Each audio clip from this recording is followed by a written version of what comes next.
Hello, everyone. I am Tom De Mayo. I am currently the provost for the lore program of the Troth.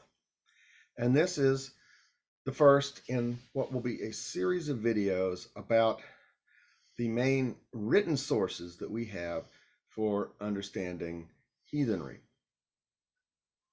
That is to say, pre Christian Germanic polytheism. So these videos will look at the surviving sources that give us information about what the religion was like. So I'm going to start first with Snorri Sturluson's Prose Edda, which is in many ways the most accessible of these surviving sources. And in a lot of ways, it forms a kind of a key that allows us to unlock and understand many of the other sources which are more fragmentary and more difficult. Snorri Sturluson wrote the Prose Edda in the early 13th century. And when he wrote in Iceland, this was about 200 years after the island's official conversion to Christianity.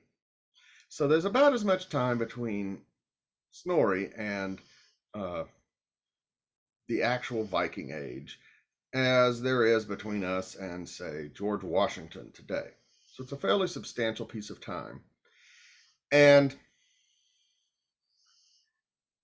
Snorri was living in a time in which there was a lot of political turmoil and transformation in Iceland. Snorri came from one of the most prominent families of Gothar, which is a political office that originally started off as a kind of heathen priesthood, and then after the conversion continued as a sort of member of parliament, I guess, or other political leaders. So essentially, the Gothar were chieftains who attended the All Thing and were important in political decision making and law enforcement and so forth. And in Snorri's day, the number of Gothar was shrinking as the class consolidated into fewer and fewer families. And the island was also kind of racked by whether or not they wanted to join the Kingdom of Norway, which was putting a lot of pressure on its the political figures to basically surrender their independence to the Norwegian crown. And Snorri was basically kind of on the pro-royal side of this issue. He was active for a while in the Norwegian court, and he was eventually basically assassinated over these politics. And after he dies, basically Iceland eventually does become part of the Kingdom of Norway, and the so-called Commonwealth period comes to an end. Snorri's interest in writing the Edda, which is a book about essentially explaining Norse mythology, and he was interested in the court poetry that had long been part of basically Norse tradition. Skaldic poetry, which was a complex form of poetry usually used to praise uh, kings and other political leaders, and it relied very heavily on a series of kennings and bynames in order to convey its meaning. Kennings are basically word combinations, like, the most famous ones are whale road and book hoard, coming out of Old English, that poetically express, or poetic synonym for other more common terms. And this poetry had a very tight, complicated meters, and it relied very heavily on allusions to the old mythology and religion in order to even be comprehensible. And this form of verse was losing favor uh, compared to continental models, especially in the courts in Scandinavia. Although the more conservative Iceland sort of had a better memory and better retention of this. And Snorri wrote the Eddas, therefore, to explain the stories that the poetry mentioned and to explain the meters and many of the phrases so people could continue to write and understand Skaldic poetry, which for Snorri had a lot of political value. Snorri also seems, it has, I guess, just as a general impression, I think, seems to have been very personally fond of the Norse mythological material, even if he didn't necessarily believe it himself. The Prose Edda is basically in a couple of parts. The first part is an introduction, and then there is the so-called diluting of Gylfi, which is in which a king goes to the Aesir, who are described as having migrated from Troy, and he talks to basically to Odin, who explains pretty much all of Norse mythology and kind of hoodwinks the king with a number of illusions. And in the course of this, that's the frame tale, but in the course of this, Snorri goes through many of the main stories of Norse mythology. He explains who the different gods and goddesses are, what their attributes were, and why they were important. Then the second part is essentially an explanation of poetic language. And it has a bunch of bynames and kennings listed for any of the subjects that a poet might want to talk about, including how they're connected to the different gods. And it also has some short snippets in it that explain some of these sayings by giving a little story. The third part is almost never translated into English because it is about the poetic meters that are being used in these verse forms. And Snorri basically goes through a kind of technical explanation of them with examples. And because it's talking about the meter and the stress and so forth of the original language, it doesn't really translate very well into English. And the Prose Edda is important for a couple of reasons. One of them is it's fairly easy to understand for a modern English-speaking audience. The prose style of the Poetic Edda is the Old Norse, basically standard storytelling prose style, which is very similar to modern English conventions for both for factual reporting and for our fiction, novelizations and novels and short stories and so forth. It is relatively simple language that uses a lot of parataxis. It doesn't have particularly long sentences, and it is very familiar, kind of deceptively so, to a modern English-speaking audience. Then you can compare this to the Latin prose that was being written at the time, which was extremely complicated, that tended to revolve around large numbers of nested subordinate clauses and followed a kind of a long, convoluted periodic sentences.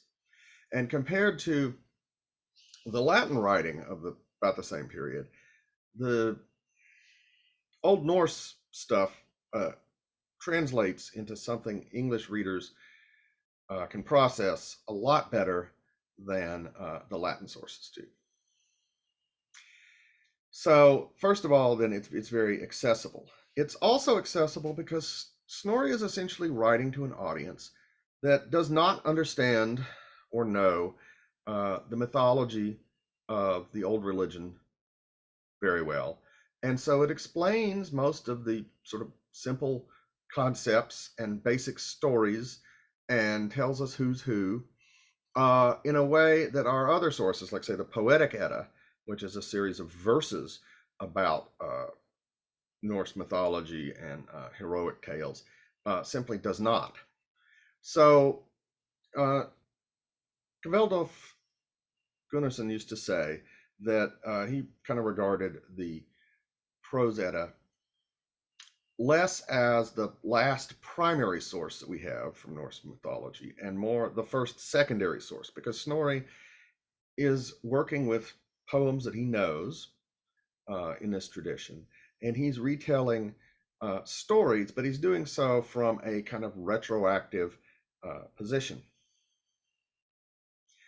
So the Prose Edda, in many ways, can kind of unlocks the other surviving Old Norse mythological material that we have. If we only had, for example, the Poetic Edda and its poems,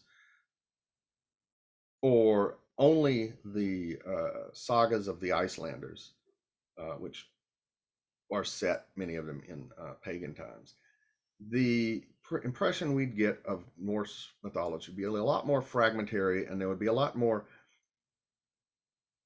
stories that we just simply wouldn't have the background to understand what the heck they're talking about. And so I would say that we are extraordinarily lucky as heathens today to have had Snorri write the Prose Edda. But it has to be said that for modern heathens, the Prose Edda is often a kind of distressing source to read, especially at first, because it has a great deal of Christianity in it. Snorri was a Christian by this time, and he assumed his audience was Christian. And therefore, it's not entirely clear how reliable his accounts of the Norse mythology is, and how much he has kind of shaped it according to the expectations of his audience. The other thing that he does is off-putting to a number of modern heathens is in his frame tale,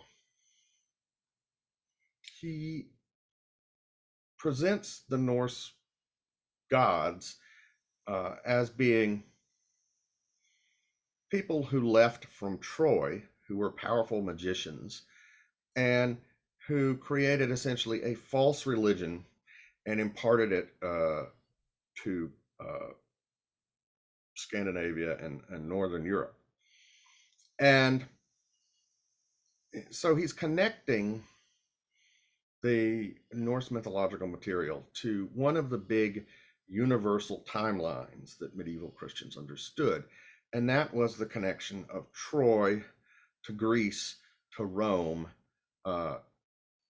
to everywhere else in the world. So he's situating it in a context that medieval readers would have found comprehensible.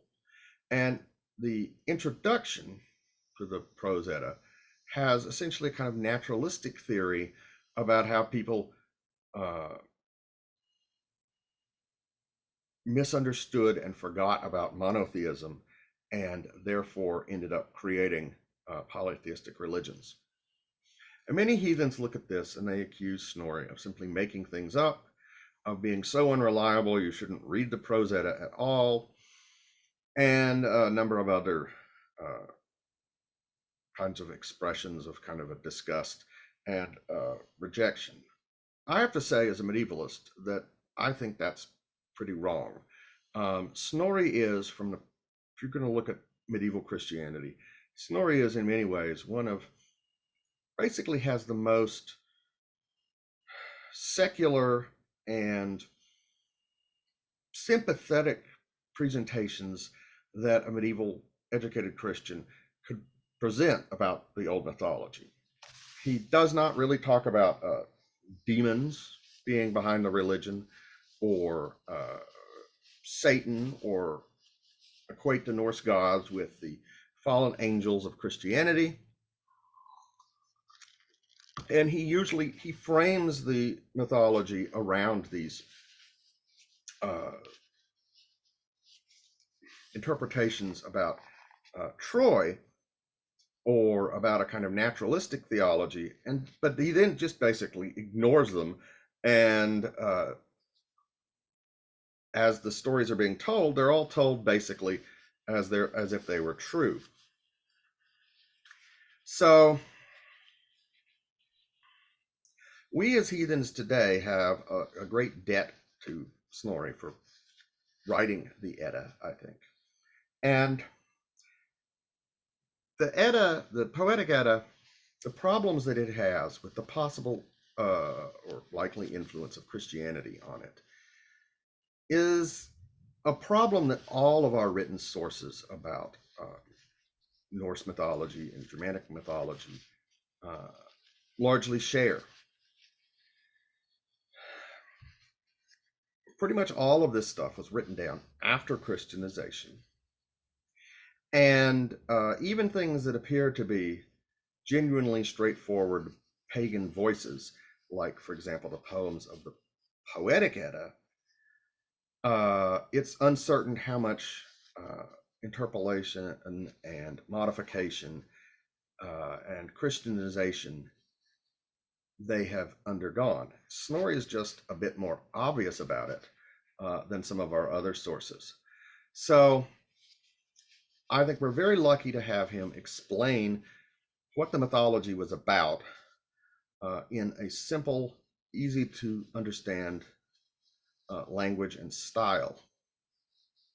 And this allows us then to look at the larger picture of surviving written sources about Germanic religion, and gives us a kind of an access point, a series of references that we can use to orient ourselves in long, complicated poems like, say, the Voluspa, which are full of allusions to mythology that are not fully explained.